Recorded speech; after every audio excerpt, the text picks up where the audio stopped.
नमस्कार। मेरे एक मित्र हैं जो फिल्में देखने के बहुत शौकीन हैं। धीरे धीरे उनकी धर्मपत्नी ने भी ये शौक़ अपना लिया।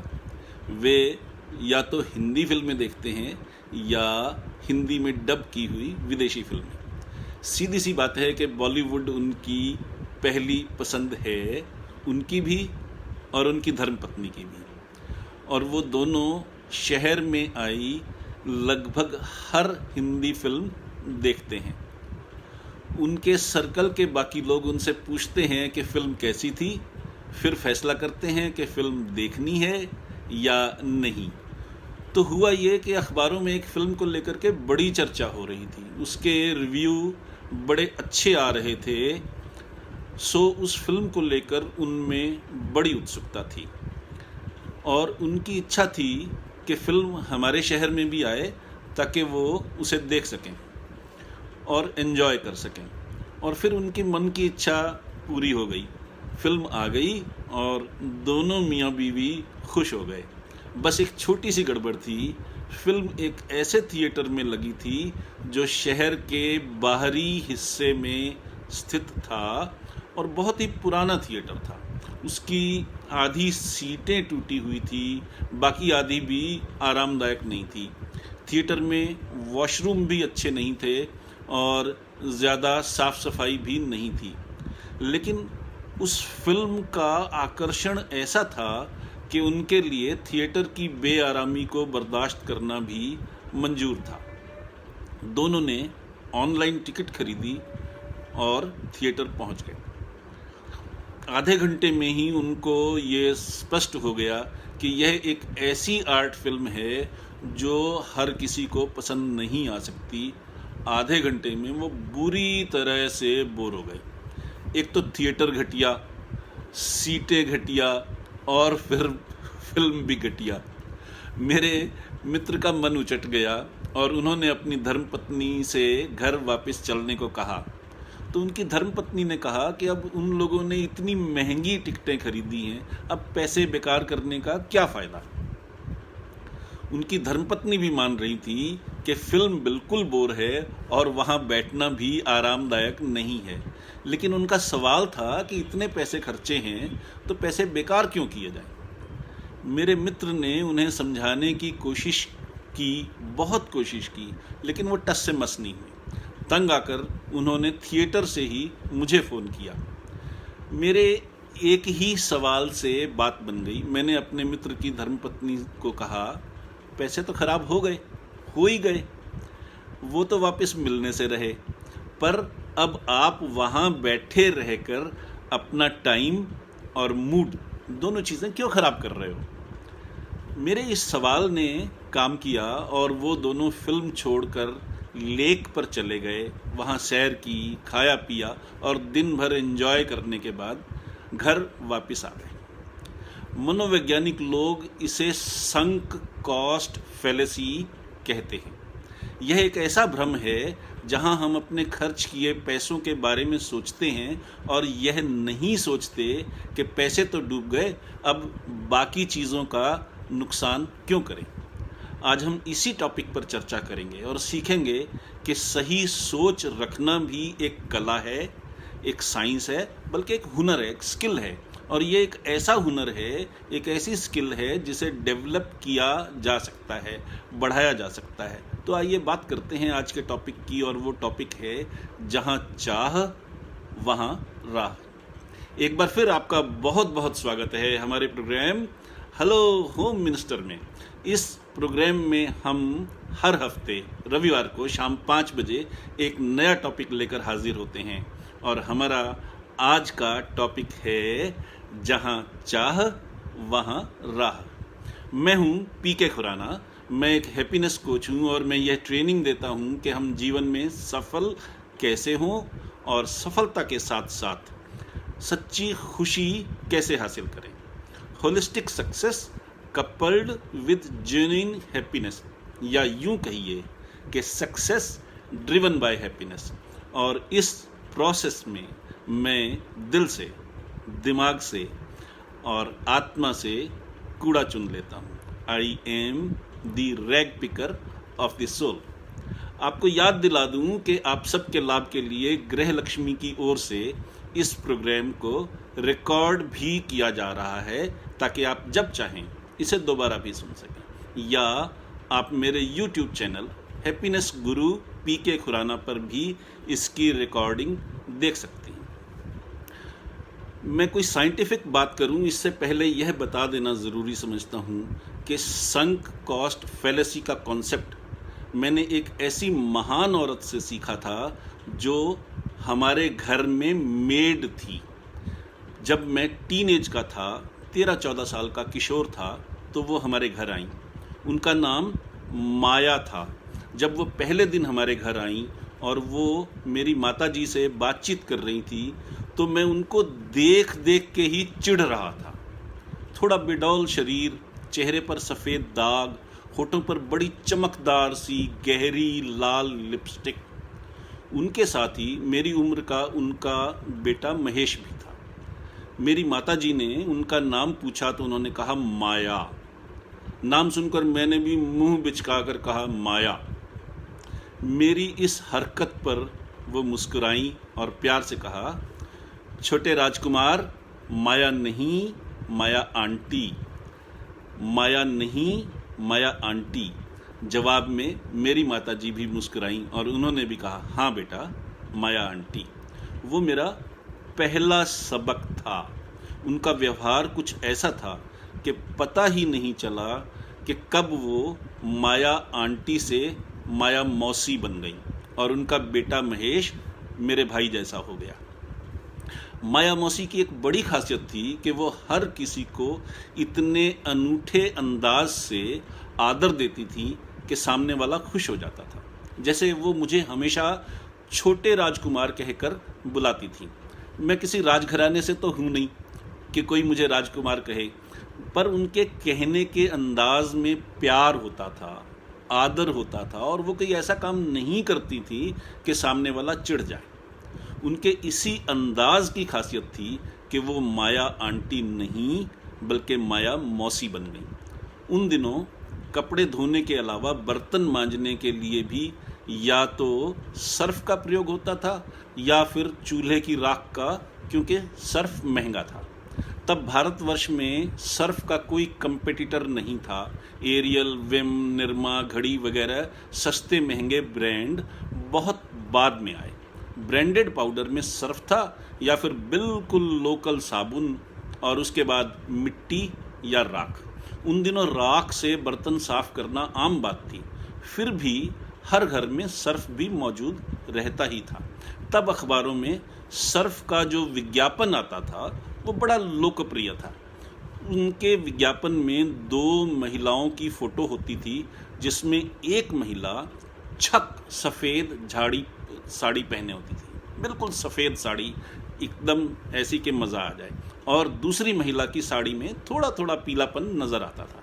तो पीलेपन वाली साड़ी वाली महिला मन में सोच रही होती थी, उसकी साड़ी मेरी साड़ी से सफ़ेद क्यों। ये एक बहुत बड़ा ड्राइवर है ह्यूमन बिहेवियर का, जेलसी का। तो वो इस स्लोगन के कारण वो विज्ञापन बहुत लोकप्रिय था। माया मौसी ज़्यादा पढ़ी लिखी नहीं थी, पर हिंदी अच्छी तरह से पढ़ लेती थी। वह विज्ञापन देखकर उन्होंने जो बात कही वो मेरे दिल में समा गई। उन्होंने कहा कि सर्फ को ये विज्ञापन देना बंद कर देना चाहिए। ये विज्ञापन तो दूसरों के दिल में जलन की सीख पैदा कर रहा है, जलन पैदा करने की सीख दे रहा है। मैं किसी की अच्छी साड़ी देखकर उसकी प्रशंसा करने के बजाय उससे जलूं, ये तो ठीक नहीं है। उस उम्र में मैं उस बात को ठीक से शायद ना समझ पाता, लेकिन मेरी माताजी ने मुझे उनकी बात का अर्थ समझाया तो बात समझ में आई और मेरे दिल में बैठ गई। कोई अच्छा काम करे तो उससे जलने के बजाय, ईर्ष्या करने के बजाय हम भी वैसा ही या उससे भी ज़्यादा अच्छा काम करें तो ये पॉजिटिव फैक्टर होगा। और अगर हम जलेंगे तो किसी दूसरे का कुछ नहीं बिगड़ेगा, हमारी सेहत ज़रूर खराब हो जाएगी। अनुशासन और काम के प्रति निष्ठा का जो पाठ मैंने अपनी माताजी से सीखा, माया मौसी ने उसे और पक्का कर दिया। वो कहती थी कि हमें मंदिर जाने की ज़रूरत नहीं है, गंगा नहाने की ज़रूरत नहीं है, बस हर काम इस तरह से करो कि जैसे बंदगी कर रहे हो। इसके अलावा एक बात और जो वो अक्सर दोहराती थी वो है कि भगवान हमें ज़िंदगी तो रोज़ देते हैं, हर रोज़ सवेरे हम जिंदा उठते हैं, ज़िंदगी रोज़ मिलती है, मौत सिर्फ एक बार आती है। तो हमें हर रोज़ उस परमात्मा का शुक्रगुजार होना चाहिए। मेरे जीवन पर मेरी माता जी का बहुत असर है, मैं अपने पिछले कई सेशंस में इसका जिक्र कर चुका हूँ, पर उसके साथ ही माया मौसी की सीधी सादी शिक्षाओं का भी असर है। माया मौसी के माँ बाप बचपन में ही गुजर गए थे। वो अपने मामा के घर पलीं। उनकी मामी का स्वभाव बहुत कड़वा था, बात बात पर पीट देती थी, खाना बंद कर देती थी, घर से बाहर निकाल देती थी। उनके मामा कुछ बोल नहीं पाते थे। जब वो 12 साल की हुई तो उन्हें एक बड़े घर में मेड का काम दिलवा दिया। उनकी नई मालकिन उनकी मामी से भी एक कदम आगे थी। पैसे का गुरूर बहुत था उनमें, बहुत बड़ी हवेली थी, कई नौकर चाकर थे, मालकिन बहुत क्रूर थी। पर नौकरों में एक बुजुर्ग ने माया मौसी को सहारा दिया, ढाढ़स दिया और संस्कार दिए। माया मौसी को कहानियाँ पढ़ने का बहुत शौक था। घर में जो भी सब्जी आती थी, जिस लिफाफे में आती थी, वह किसी न किसी अखबार का पेज होता था। माया मौसी खाली लिफाफे संभाल लेती थी और रात को उनमें छपी कहानियाँ पढ़ती थी। यही कारण था कि उनकी हिंदी अच्छी थी। उस बुजुर्ग ने उन्हें अच्छे संस्कार दिए, बंदगी का वो तरीका सिखाया जो हम सबको सीखना चाहिए कि मंदिर जाओ या ना जाओ, पर सबसे प्रेम करो और हर काम इस तरह से करो कि काम ही बंदगी हो जाए। सबका आदर करो। और इस व्यवहार का ही असर था कि पहले उनके मालिक का व्यवहार बदला, फिर धीरे धीरे उनकी मालकिन का व्यवहार भी बदल गया। क्या यह एक चमत्कार नहीं है कि घर की एक मेड ने घर के मालिकों का व्यवहार बदल दिया? क्या यह किसी चमत्कार से कम है? माया मौसी के वो मालिक बाद में अपने बच्चों के पास इंग्लैंड चले गए और यह हमारी खुशकिस्मती थी कि माया मौसी हमारे घर आ गई। माया मौसी की मेरी माताजी के साथ बहुत जमती थी क्योंकि दोनों का स्वभाव एक जैसा था। मुझे अपनी माताजी से जो सीख मिली वो मेरी और मेरे परिवार की सफलता का कारण है। वो सीख ऐसी है जिसने हमारे परिवार को जोड़ कर रखा है। वो सीख मैं आपसे बांटने वाला हूँ और यह पक्का मानिए कि जिस किसी ने भी उस सीख को समझा और जीवन में उतारा, उनकी पीढ़ियों का भविष्य सुधर जाएगा, जनरेशन्स का भविष्य सुधर जाएगा। जब मैं छोटा था तो वो मुझे रोज़ रसोई में अपने साथ बैठा लेती थी। मैं अपनी माँ की बात कर रहा हूँ। और मुझे दिखाती थी कि खाना बनाने से पहले उन्होंने रात को राजमा भिगो कर रखे। मैं जब छोटा था तो आटा घर में हाथ की चक्की पर पिसता था, मसाला सिलबट्टे पर पिसता था, पापड़ घर में बनते थे, चिप्स घर में बनते थे, यहाँ तक के गोलगप्पे भी घर में बनते थे। मेरी माँ वह मुझे सब कुछ करते हुए दिखाती थी और समझाती थी कि जो खाना हमने 15 मिनट में खाकर ख़त्म कर दिया, वो खाना कितनी मेहनत से बनता है। वह खाना अनाज के रूप में हम तक पहुंचने से पहले किसान का खून निचोड़ लेता है। किसान दिन रात मेहनत करता है, खेत जोतता है, बीज डालता है, पानी देता है, खाद देता है, खरपतवार साफ करता है, फसल की रखवाली करता है, फसल काटता है। महीनों लग जाते हैं तब फसल तैयार होती है। उस अनाज में किसान का जीवन छिपा हुआ है और जो खाना हम खाते हैं उसमें पिता की कमाई और माँ का प्यार दोनों छिपे होते हैं। उसे वेस्ट नहीं कर सकते। मेरी माँ ने मुझे अनाज की और भोजन की इज्जत करना सिखाया।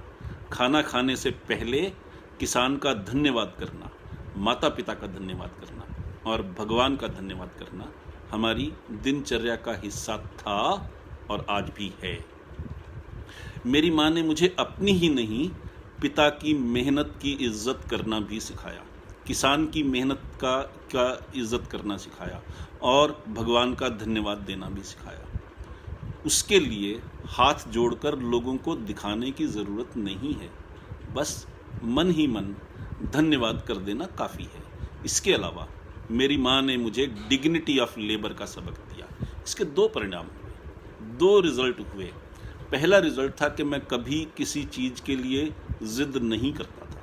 अगर मेरे पिताजी कह देते थे कि उनके पास पैसे नहीं हैं इस महीने, तो बात वहीं ख़त्म हो जाती थी, मैं ज़िद नहीं करता था। दूसरी बात जो मैंने बताई वो है कि मेरी माँ ने मुझे परिश्रम की महत्ता सिखाई, डिग्निटी ऑफ लेबर का सबक दिया। उसका परिणाम यह था कि मैंने कभी भी किसी भी तरह के काम में कोई शर्म नहीं की। डिग्निटी ऑफ लेबर का सबक हमारे परिवार की हर सदस्य की आत्मा में इतना गहरा है कि कोई काम हमारे लिए छोटा नहीं है। दूसरी बात, हमें यह जो परिवार मिला है हमें उसका आदर करना चाहिए। मेरी माँ मुझे कहती थी कि कोई भी ऐसा काम नहीं करना चाहिए जिससे परिवार की शान में फ़र्क आए। मेरी माँ ने मुझे सिखाया कि चोरी करना बुरी बात है। मेरी माँ ने मुझे सिखाया कि बेईमानी करना बुरी बात है। मेरी माँ ने मुझे सिखाया कि किसी को धोखा देना बुरी बात है। मेरी माँ ने मुझे सिखाया कि किसी भी हालत में झूठ बोलना बुरी बात है। मेरी माँ ने मुझे अपने शरीर की इज्जत करना सिखाया और मेरी माँ ने मुझे औरत की इज्जत करना सिखाया। मेरी माँ की सीख का ही असर है कि मेरे बच्चे गाड़ी इस तरह नहीं दौड़ाते कि एक्सीडेंट हो जाए, जान चली जाए। मेरी माँ ने मुझे शरीर की इज्जत करना सिखाया ताकि हम जीवन भर स्वस्थ रह सकें। मेरी माँ ने मुझे समाज की और औरत की इज्जत करना सिखाया। इस सीख का परिणाम है कि हमारे परिवार के किसी सदस्य ने कभी किसी लड़की से बदतमीज़ी नहीं की। इस सीख का ही परिणाम है कि मैं अपनी धर्मपत्नी को वो आदर दे सका जिसकी कि वो हकदार है। इस सीख का ही परिणाम है कि हमारे परिवार में डोमेस्टिक वायलेंस का चांस नहीं है। मेरी माँ की इन शिक्षाओं में माया मौसी की यह सीख भी जुड़ गई कि कोई छोटा बड़ा नहीं है। हमारा हर काम अगर बंदगी हो तो हम किसी के साथ गलत व्यवहार कैसे कर सकते हैं। हमारा हर काम अगर बंदगी हो तो हम अपने ही घर की महिलाओं पर हाथ कैसे उठा सकते हैं। हमारा हर काम अगर बंदगी हो तो किसी मेड पर, किसी नौकर पर, किसी चपरासी पर हाथ कैसे उठा सकते हैं। वो औरत जो अपना घर छोड़कर, अपना भरा पूरा परिवार छोड़कर आपके घर आ जाती है और आपके बेटे की जीवन संगिनी बन जाती है, उसकी तो दुनिया ही बदल जाती है। आपके बेटे की तो कुछ आदतें बदलेंगी, पर आपकी बहू की तो दुनिया ही बदल गई। उसका तो सब कुछ बदल जाएगा। फिर उस पर हाथ उठाने की हिम्मत कैसे हो सकती है। हमारे देश में डोमेस्टिक वायलेंस की घटनाएं बहुत ज़्यादा होती हैं और मुझे बहुत दुख होता है और अनफॉर्चुनेटली कोविड में वो बढ़ी हैं। बीवी पर हाथ उठाना शौहर का हक मान लिया गया है। कितनी अजीब बात है। मैं आज तक नहीं समझ पाया कि ऐसा क्यों है। क्या इसलिए कि ससुराल में उस बेचारी का साथ देने वाला कोई नहीं है? क्या इसलिए कि वह अपने पति की गलतियों के कारण शादी जैसे पवित्र बंधन को तोड़ना नहीं चाहती? क्या इसलिए कि उसके मायके में उसकी अपनी भाभी भी अब उसे सिर्फ मेहमान मानती है? पर एक मेड की हालत तो उससे भी बुरी है। वो मेड है क्योंकि उसके घर में गरीबी है। वो मेड है क्योंकि उसकी उम्र कितनी ही छोटी क्यों ना हो, उसकी तनख्वाह से उसके माँ बाप का घर चलता है। वो मेड है क्योंकि उसे खेलने का मौका नहीं मिला, पढ़ने का मौका नहीं मिला। कैसे हाथ उठा लेते हैं हम उस पर? इसलिए क्योंकि वह मजबूर है, इसलिए क्योंकि वह कमज़ोर है। वो जरा सी गलती कर दे तो हमें गुस्सा आ जाता है। वो जरा सी गलती कर दे तो हम उसे काट खाने को दौड़ते हैं और ये भूल जाते हैं कि वही गलती या वैसी ही गलती हम खुद भी कई बार कर चुके हैं, पर हमें उस पर गुस्सा आ जाता है, फटाफट गुस्सा आ जाता है। यहाँ सिर्फ एक बात है जो सोचने वाली, और वो है कि हमें मेड पर ही गुस्सा क्यों आता है। अगर हमें कोबरा सांप काटने को आए तो हमें उस पर गुस्सा आएगा या डर लगेगा? अगर एक चोर हमारे घर में घुसकर हम पर बंदूक तान ले तो हमें गुस्सा आएगा या डर लगेगा? याद रखिए, हमें गुस्सा उस पर आता है जिसे हम डरा सकते हो या उसका कुछ बिगाड़ सकते हो। जिसका हम कुछ नहीं बिगाड़ सकते उससे तो हम खुद डर जाते हैं। तब हम अपना गुस्सा कंट्रोल कर लेते हैं, यानी गुस्सा करके हम अपनी शान दिखाना चाह रहे हैं, अपना रौब जमाना चाह रहे हैं और यह दिखाना चाह रहे हैं कि हमारे पास ज़्यादा ताकत है। सोचने वाली बात है कि मेड पर ताकत दिखाकर हम क्या हासिल कर लेंगे। गुस्सा होकर हम मेड का ही अपमान नहीं करते, बल्कि अपना खून भी जलाते हैं। जितना हम मेड का नुकसान करते हैं उतना ही हम अपना भी नुकसान करते हैं। पर मेड को डांट कर हमने अपना जो नुकसान किया वो हमें नज़र नहीं आता। मेड से गलती हुई, कोई गिलास टूट गया, कोई और नुकसान हो गया, वो नुकसान तो हो चुका। उस पर गुस्सा करके हमने अपना एक और नुकसान कर लिया जिसका हमें पता ही नहीं चलता। आज के सेशन के शुरू में ही मैंने अपने मित्र का किस्सा बयान किया था, जब वो अपनी मनपसंद फिल्म देखने के लिए ऐसे थिएटर में गए जहां सीटें आरामदायक नहीं थीं, वॉशरूम साफ नहीं थे, थिएटर भी शहर से बाहर था और बदकिस्मती से जिस फिल्म को वो बहुत अच्छी मानकर महंगी टिकटें खरीद चुके थे वो हद दर्जे की बोर फिल्म निकली और आधे घंटे में ही मेरा मित्र और उनकी धर्मपत्नी फिल्म से पक गए। तब मेरे मित्र ने अपनी धर्मपत्नी को फिल्म छोड़कर घर चलने का सुझाव दिया तो वो नाराज़ हो गई। मेरे मित्र की धर्मपत्नी का कहना था कि टिकट पर इतने ज़्यादा पैसे खर्चे हैं तो पिक्चर क्यों छोड़ दें। तब वो ये नहीं समझ पा रही थी कि टिकट के पैसे तो गए, अब वहाँ बैठकर टाइम क्यों ख़राब करें और घटिया फिल्म देख देखकर मूड भी क्यों ख़राब करें। मनोवैज्ञानिक इसी को संक कॉस्ट फैलेसी कहते हैं। यह एक ऐसा भ्रम है जहां हम अपने खर्च किए पैसों के बारे में सोचते हैं और यह नहीं सोचते कि पैसे तो डूब गए, अब बाकी चीज़ों का नुकसान क्यों करें। मेड से नुकसान हो गया तो वो तो हो चुका, अब उस पर गुस्सा होकर आप अपना दिल जला रहे हैं, अपना खून जला रहे हैं। दुनिया का क्या बिगड़ा, जो बिगड़ा आपका बिगड़ा। इसलिए यह समझना ज़रूरी है कि अगर आप खुशनुमा जीवन जीना चाहते हैं तो गुस्सा करना, किसी पर भी गुस्सा करना खुद आपके लिए नुकसानदायक है। गुस्सा होने की जगह अगर आप संयम रखकर मेड से प्यार से बात करें, उसे प्यार से समझाएं, तो ज़्यादातर मामलों में वह दोबारा उस गलती को नहीं दोहराएगी। एक और बात समझना ज़रूरी है, आप साधन संपन्न हैं, शिक्षित हैं, अच्छे लोगों में उठना बैठना है, तो आपकी समझ ज़्यादा विकसित है, ज़्यादा डेवलप्ड है। आप जो देख सकते हैं, समझ सकते हैं, उसे समझ पाना मेड की कुव्वत से बाहर की चीज़ हो सकती है। इसलिए यह सोचना कि आपने एक बार मेड को समझा दिया तो वह सब कुछ समझ जाएगी, खुद आपकी गलती है।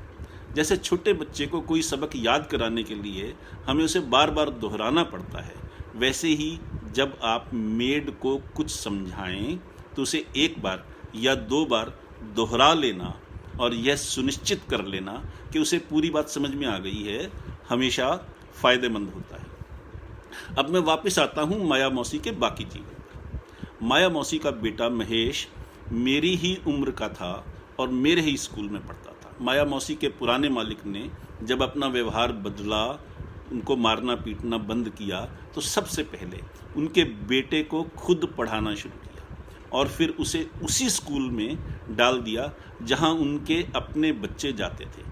अड़ोसियों पड़ोसियों को यह अजीब भी लगा और बुरा भी लगा, पर उन्होंने परवाह नहीं की। महेश पढ़ाई में होनहार था और उसका व्यवहार भी इतना अच्छा था कि मेड का बेटा होने के बावजूद वो धीरे धीरे सबका दोस्त बन गया और उसने अपनी लगन और मेहनत से टीचरों का भी दिल जीत लिया। कुछ साल पहले तक वो हैदराबाद में एक आईटी कंपनी में था, फिर वो कनाडा शिफ्ट हो गया। अभी पिछले ही साल महेश का स्वर्गवास हुआ है। अब वो इस दुनिया में नहीं है, पर उनकी अगली जनरेशन्स की किस्मत हमेशा के लिए बदल गई। तो मैं ये कहना चाहता हूँ कि माया मौसी के व्यवहार का ही जादू था जिसने उनकी ज़िंदगी बदली, उनकी अगली पीढ़ी का जीवन भी सम्मानजनक बना दिया, वरना आज उनका बेटा भी कहीं मजदूर होता या चपरासी होता। जहाँ चाह वहाँ राह का ये बहुत बड़ा उदाहरण है। पर अब मैं इससे भी बड़ी बात कहना चाहता हूँ। माया मौसी को तो यह सुविधा मिल गई कि उन्हें ऐसा मालिक मिला जो उन पर मेहरबान हो गया और उनका बेटा पढ़ लिख गया। पर हर गरीब व्यक्ति को ऐसा संयोग नहीं मिल पाता, ऐसा सौभाग्य नहीं मिल पाता। उसके बावजूद भी हम देखते हैं कि ऐसे बहुत से बच्चे न केवल जीवन में बहुत आगे बढ़ जाते हैं, बल्कि अपने माँ बाप का नाम रोशन करने के साथ साथ अपना और उनका जीवन भी बदल देते हैं। मैं बात करना चाहता हूँ संदीप कौर की। पंजाब के कस्बे मोरिंडा की सब तहसील में चपरासी के पद पर काम करने वाले रंजीत सिंह की बेटी संदीप कौर ने दूरदर्शन पर प्रसारित होने वाले धारावाहिक उड़ान के किरदारों से प्रेरणा लेकर उस समय आईएएस बनने का संकल्प लिया जब वो 7वीं कक्षा में पढ़ती थी। उनकी लगातार मेहनत का परिणाम ये हुआ कि सन 2002 में उन्होंने चंडीगढ़ की पेक यूनिवर्सिटी ऑफ टेक्नोलॉजी से सिविल इंजीनियरिंग की डिग्री हासिल की। फिर एक जगह नौकरी की, लेकिन अपनी मंजिल को नहीं भुलाया, रुकावटों से परेशान नहीं हुई और आखिरकार सन 2011 में वो उत्तर प्रदेश कैडर की आईएएस बन गईं। इसी प्रकार संदीप कौर ने एक परिवार और उसकी अगली पीढ़ियों का भविष्य हमेशा के लिए बदल दिया। राजस्थान के जिला अलवर के गांव बदनगढ़ी के निवासी मनीराम शर्मा की कहानी तो जहां चाह वहां राह को सिद्ध करने का और भी बढ़िया उदाहरण है। मनीराम के पिता गांव में मजदूरी करते थे। उनकी माँ अंधी हैं। खुद मनीराम भी 100% बहरे हैं। उन्हें कुछ भी सुनाई नहीं देता। जब वो 9 साल के थे तो उनकी सुनने की ताकत खत्म हो गई, लेकिन उन्होंने हिम्मत नहीं हारी। पढ़ने के लिए रोज़ घर से 5 किलोमीटर दूर जाना पड़ता था। वो 10वीं ही नहीं 12वीं में भी मेरिट में आए और फिर बीए में टॉप किया। इसके बाद क्लर्क के पद पर नौकरी की और कुछ समय बाद नौकरी छोड़कर दोबारा फिर पढ़ाई शुरू की और फिर पीएचडी करने के बाद लेक्चरर बने। लेकिन लक्ष्य तो आईएएस बनने का था। उन्होंने 3 बार सिविल सर्विसेज की परीक्षा पास की, लेकिन बहरेपन की वजह से पीछे रह गए। आखिरकार तीसरी बार सन 2009 में उन्होंने मणिपुर कैडर से आईएएस पास किया और अब वो एक सफल आईएएस ऑफिसर हैं। ये कहानियाँ नहीं हैं, ये सच्ची घटनाएं हैं और मैं जिन लोगों का उदाहरण दे रहा हूँ वो हम सब के बीच में हैं और हम सब के लिए प्रेरणा का स्रोत हैं, इंस्पिरेशन का सोर्स हैं, सोर्स ऑफ इंस्पिरेशन है। हमारे देश में और दुनिया में ऐसे बहुत से प्रतिभावान लोगों की कोई कमी नहीं है जिन्होंने अपने संघर्ष से दुनिया जीती। हमारे भूतपूर्व राष्ट्रपति स्वर्गीय एपीजे अब्दुल कलाम ने बचपन में अपनी पढ़ाई का खर्च निकालने के लिए अखबारें बेची। पंजाब के जिला पटियाला के गांव ककराला भाई की कुलविंदर कौर के दोनों बाजू चारा काटने वाली मशीन में आकर कट गए थे। तब कुलविंदर कौर 7वीं क्लास में पढ़ती थी। उनके पिता ठेठ अनपढ़ और माँ भी प्राइमरी पास, पर कुलविंदर ने हिम्मत नहीं हारी। उन्होंने पटियाला की पंजाबी यूनिवर्सिटी से एलएलबी की, वकील बनी। सन 2012 में यूजीसी नेट क्लियर किया और फिर सन 2014 में Punjab civil services judicial exam pass किया और अब वो जज हैं। बिना हाथों के अपनी तकदीर लिखने वाली कुलविंदर कौर की कहानी हम सब के लिए इंस्पिरेशन का सोर्स है। जब अखबार बेचने वाला कोई हॉकर देश का राष्ट्रपति बन जाए, बिना हाथों वाली लड़की जज बन जाए, एक अंधी माँ का बहरा बेटा आईएएस ऑफिसर बन जाए, तो आपके पास किस चीज़ की कमी है? चाह होगी तो राह भी निकलेगी। बस चाह ऐसी होनी चाहिए जो रातों की नींद उड़ा दे। स्वामी विवेकानंद का नाम तो हम सब ने सुना ही है। एक दिन उनका एक शिष्य उनके पास आया और पूछा कि स्वामी जी, क्या आपने भगवान को देखा है? स्वामी जी ने कहा, हाँ बिल्कुल देखा है, एक बार नहीं कई बार देखा है, रोज ही देखता हूँ। शिष्य ने फिर पूछा, क्या आप उनसे मिले भी हैं या सिर्फ देखा ही है? विवेकानंद जी ने जवाब दिया, अरे भाई, जब रोज देखता हूं तो मिलूंगा क्यों नहीं, रोज ही मिलता भी हूं। तो शिष्य ने बड़ी चंचलता से कहा, मुझे भी मिलवाइए ना गुरुदेव। विवेकानंद जी ने कहा, हाँ जरूर, क्या बड़ी बात है, आज ही मिलवा देता हूं। पर भाई, भगवान से मिलना है तो पवित्र होना पड़ेगा, नहाना पड़ेगा, स्नान करना पड़ेगा, चलो नदी पर चलते हैं। ये कहकर स्वामी जी अपने शिष्य को नदी पर ले आए। शिष्य ने नहाने के लिए जैसे ही डुबकी लगाई, उन्होंने उसके सिर पर अपना हाथ रखा और जोर से दबा दिया। अब शिष्य ऊपर आने की कोशिश कर रहा है, पानी से बाहर सिर निकालने की कोशिश कर रहा है ताकि सांस आ सके, लेकिन स्वामी जी ने उसका सिर जोर से दबा रखा है। शिष्य ने बहुत जोर लगाया, बहुत तड़फड़ाया, पर स्वामी जी ने हाथ नहीं हटाया। शिष्य उनसे कम बलशाली था, वह मजबूर था, सांस के लिए तड़प रहा था, पर ऊपर नहीं आ पा रहा था। कुछ देर बाद स्वामी विवेकानंद ने उसे छोड़ दिया तो वह फटाफट बाहर निकला।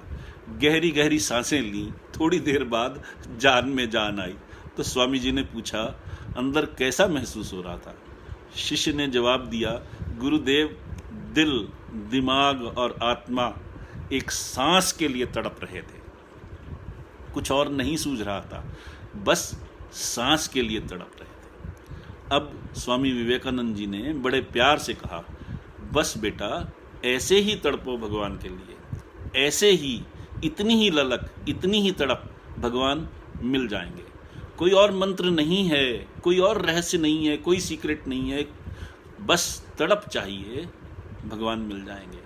मैं अक्सर एक भजन सुना करता हूँ और वो भजन है, कौन कहता है भगवान आते नहीं, तुम मीरा के जैसे बुलाते नहीं।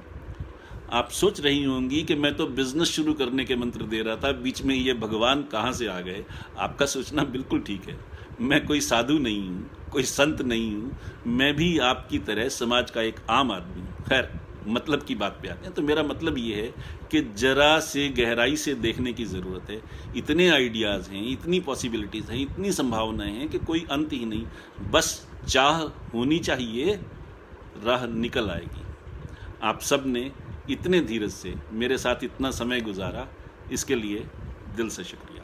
आपके मन में कोई सवाल हो, कुछ पूछना हो, बताना हो या कोई सुझाव देना हो तो आप मुझसे मेरी मेल आईडी mail@pkk.guru पर या फिर हमारे नंबर 6284696674 पर संपर्क कीजिए। इसके साथ ही हेलो होम मिनिस्टर प्रोग्राम का आज का टॉपिक, जहां चाह वहां राह, अब समाप्त होता है। अपने होस्ट हैप्पीनेस गुरु पीके खुराना को अब इजाज़त दीजिए। अगले हफ्ते रविवार को शाम 5 बजे फिर मिलते हैं एक नए टॉपिक के साथ। तब तक के लिए खुश रहिए, स्वस्थ रहिए और जीवन का आनंद लीजिए। नमस्कार।